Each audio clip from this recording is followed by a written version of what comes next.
morning. We're back down here again on this Saturday morning. Make sure I don't hit Dad in the head with the bucket. We're gonna try to wrap up getting all the rock and stuff in here and maybe work on my rough grading if I got time today. He's splicing the wires back that I pulled apart for the well.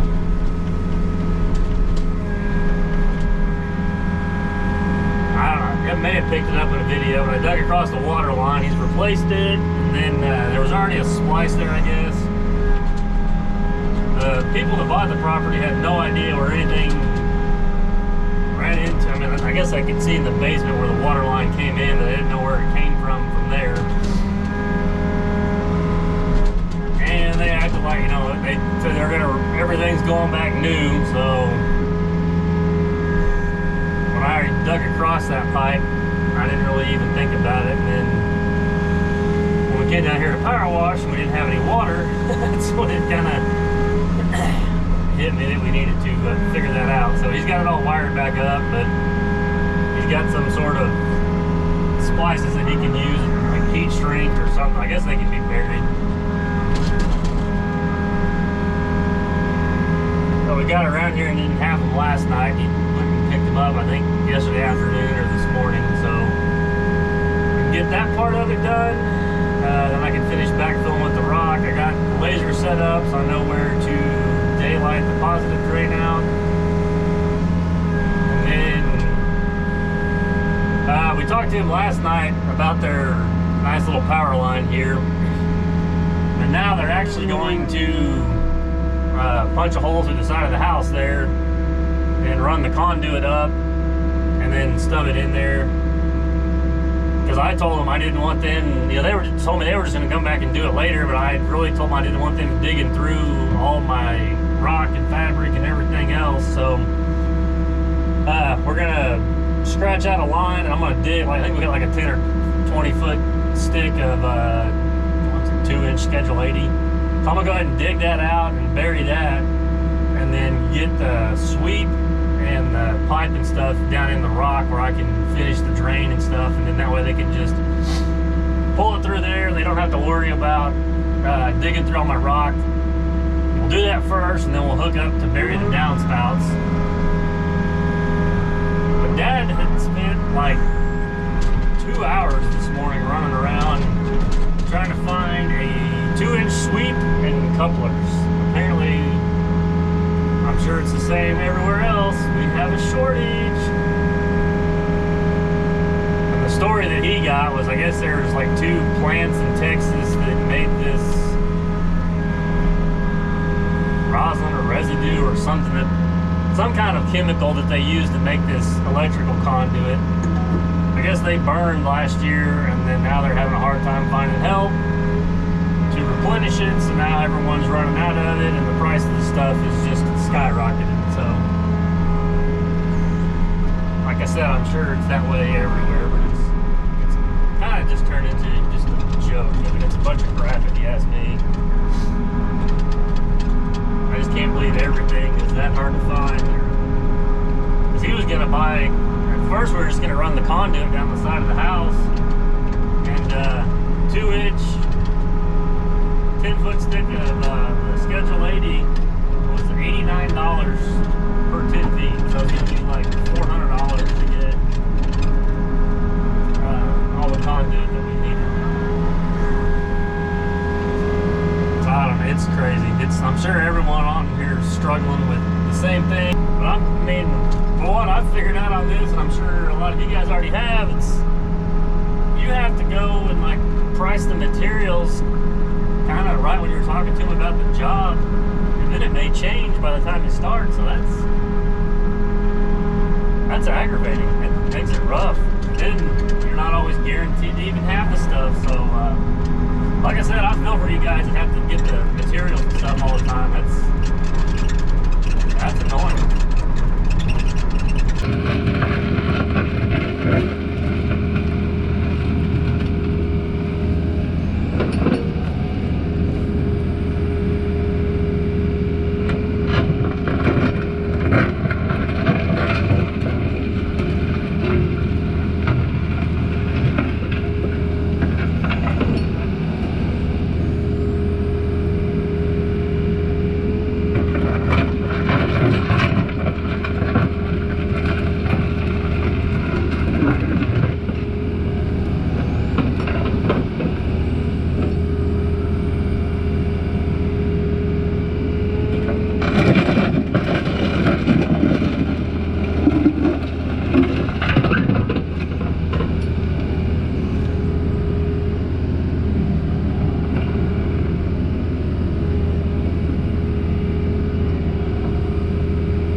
Here's kind of the finished product of the perimeter drain job.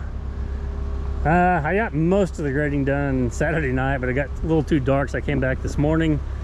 It's been about an hour or so just kind of touching everything up and making sure that I light the grade around this corner, because it got kind of dark the other night to be able to tell. And the dirt's pretty decent. It came out, I mean, I'm really happy with how it came out for what I had to work with. It's a little lumpy up there by the building. I got kind of a little bit of a swell, I don't know about this tree, and it kind of curves on around. Just whatever water runs down this part of the yard will kind of hit and go around either way in the house. So that's just another way to help kind of get the surface water to run off, or it doesn't just sit there by the basements. I can't guarantee they'll never get any water in here, because I hate to tell them that. So, because you never know with these monsoons we get, but kind of regrading everything away from the house, burying the downspouts, the waterproofing, the pipe and the clean rock, all that in conjunction with each other. They should never have any problems at this house again. So, and then they are going to bury the electric. They said they could do that themselves. I think they got like a little mini X or one of those 110 John Deere backhoes. We did put a sweep and then the little 10-foot piece of pipes kind of buried in the ground 2.5 feet deep or whatever right here, so they didn't have to dig through the drain, because they're just going to drill a hole and pull wire, and then I guess they'll hopefully redo all that mess or whatever. But and then, like I said, I kind of got it where there's a little bit of a, I don't know if you'd call it like a berm or just a crown. So I try to cut the grade down but not get it where everything shoots down there, so it's kind of from the corner there to the pole. It's got a little bit of a break where all this water can kind of run around the pole and then just take off down the hill. So it's really really dressed it up pretty good for what, like I said, what material I had. It looks pretty good, but you can maybe kind of see on the camera how it just will come through to the left side of that pole, and then everything else will kind of slope down. And then right here is the exit on the perimeter drain. Kind of got it cut out. So yeah, and there's actually a little bit of water, because it was yesterday, it was 70 degrees. Today it's 41, I think. So yeah, it dropped like 40 degrees or whatever overnight, and then we got a little bit of rain. So, but yeah, which is good. That means that water's actually getting out. So we're gonna go get everything loaded up, and I think I got another house to stop at for the builder that I just did the electrical line on, burying some downspouts. So we'll run and do that and finish out the day. But yeah, I'm extremely pleased with how this turned out. So we'll get loaded up and head on to the next one.